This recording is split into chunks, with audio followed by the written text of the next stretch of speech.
let's talk Arsenal. We have to sort of start with Norgard. I mean, that's the big talking point at the moment. It's a deal that came from nowhere.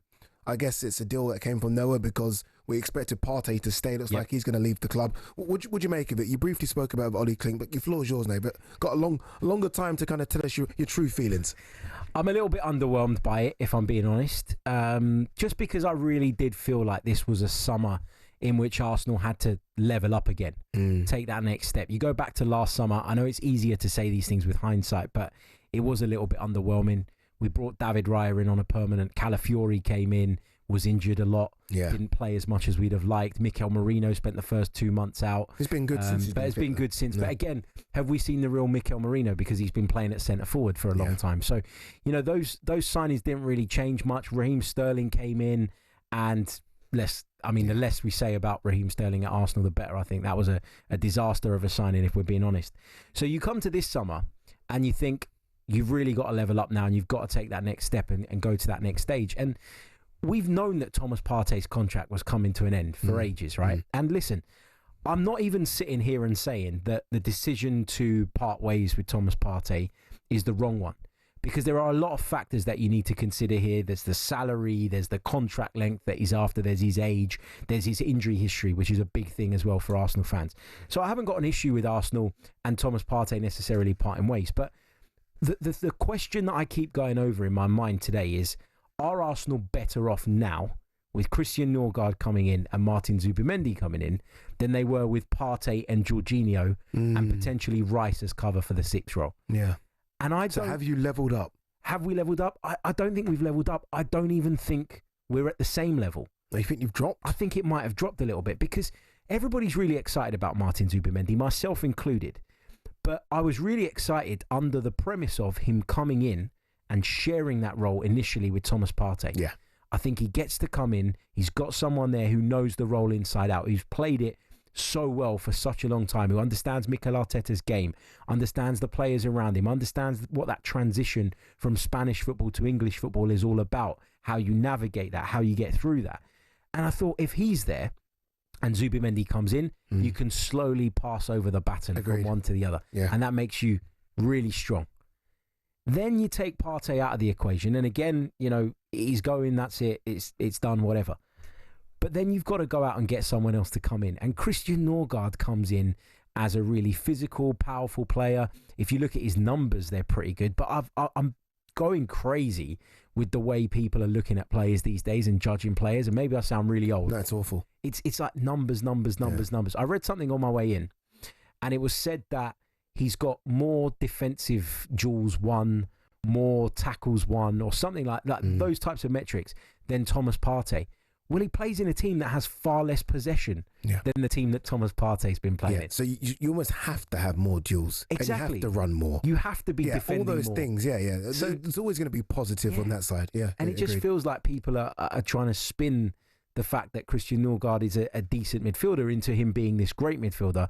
And I don't see that as being the case. I'm happy you said that, because every time your team is linked with someone, automatically fans will then start to find the positives of that play, rather than maybe look at, okay, but how does it make us go from second to first? How does it make us go from Champions League semi-finalists to finalists and maybe winning it? And those type of signings aren't necessarily Christian Norgard. And look, I do think Arsenal are going to make bigger signings, but you're right.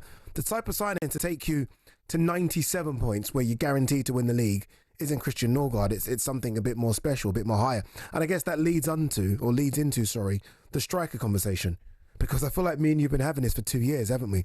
And still, there is no sign of a striker coming through. Is it going to be Šeško? Is it going to be Gyökeres? What's going on? Is it going to be Ollie Watkins?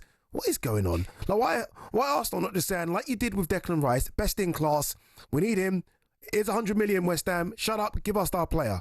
Why are you not doing it one of those? I don't understand. It's difficult to put your finger on what exactly is going on, because there's so many conflicting reports. Just the other day, I think Duncan Castles reported that Benjamin Sesko was asking for a release clause to be inserted in his contract and had crazy wage demands. And you're thinking, okay, well, walk away from that. Yeah. And then yesterday you hear that Victor Gyökeres has told Sporting that he wants out. Saw that. And you think that maybe Arsenal are going to pull in that direction. And then you hear from Miguel Delaney that actually there's not that big a gap in terms of the valuation between Arsenal and RB Leipzig for Sesko. And to be fair... Who would you want out of the two? Right. the way you play, the way they play, age profile, all those things. Who is the best fit for Arsenal out of those two? Because those two are the front runners, clear front runners. They're the front runners. I think that I want someone that's going to come in and make us better tomorrow and not the day after. So that's Victor Gyökeres. Okay. You know, and I do have my doubts about him. The problem I've had all summer so far is that I'm not totally convinced by any of them. And that's why it's so easy. That's horrible. That's why it's so easy for me to flip-flop from one to the other. Agreed. But just to be clear as well, on those reports that I mentioned there and the conflicting nature of those reports, I'm not seeking to discredit anyone's work because they know more than me. I haven't got a clue. I'm just sitting here giving my opinion. You say that, but sometimes I feel like these reports are for report's sake. Like we haven't put a tweet out today. Let's quickly say something. Maybe. Sometimes it's that. Okay, you know, on the basis of you want someone that's just going to come in, almost guarantee you goals.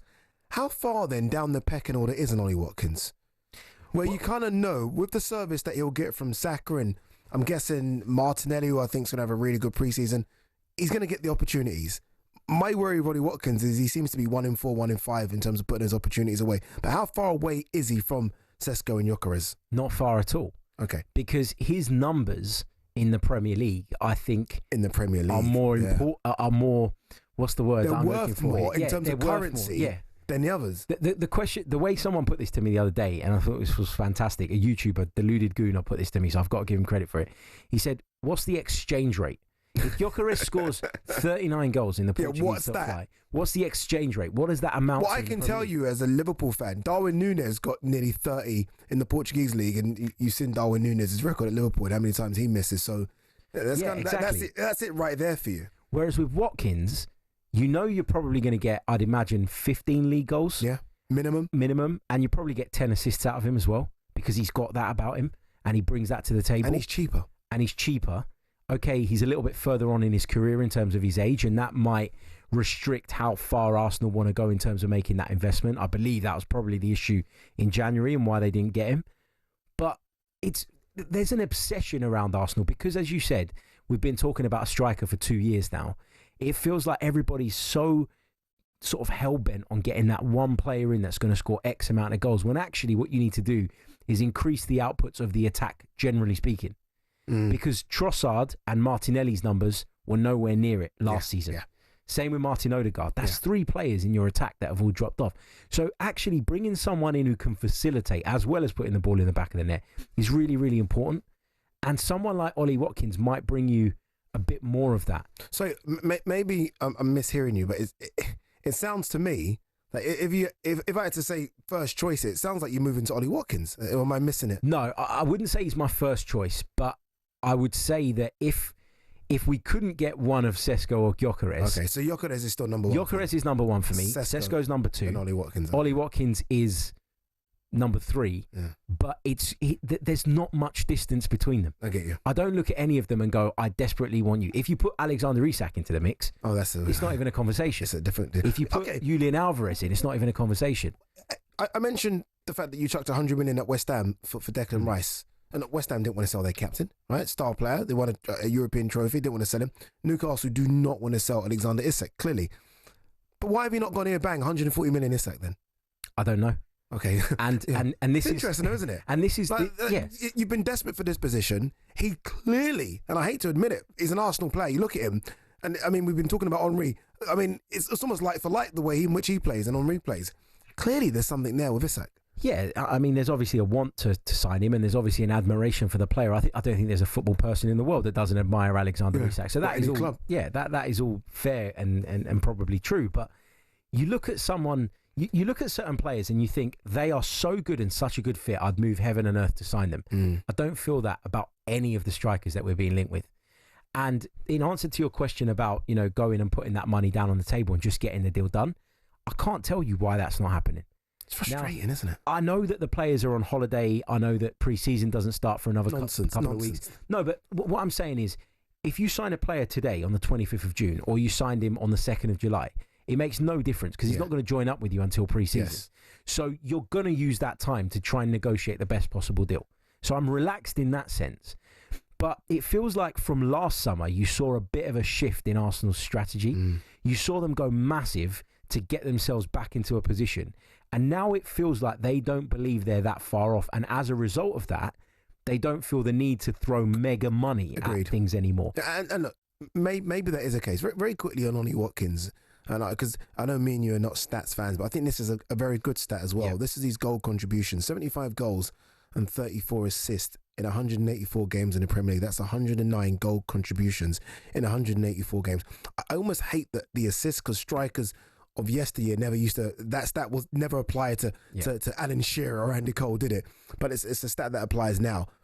109 contributions in 184 games is good numbers. It is good numbers. And those are Premier League numbers. And they're Premier League numbers. And Mikel Arteta's teams are built to share the goals. If you look at the seasons Arsenal have been most competitive in, there's been a sharing of the goals. So to flick the switch and say we're going to bring in this number 9 now, who everything's going to go through, I don't think works for us, and I don't think that's necessarily what Mikel Arteta's looking for. I'm not saying he doesn't want a 25, 30 goal a season striker, but I think he will look at the bigger picture when recruiting whoever this person is. Agreed. It's going to be fascinating to see who Arsenal do get. On AM, on DAB, via the talkSPORT app and on your smart speaker. talkSPORT.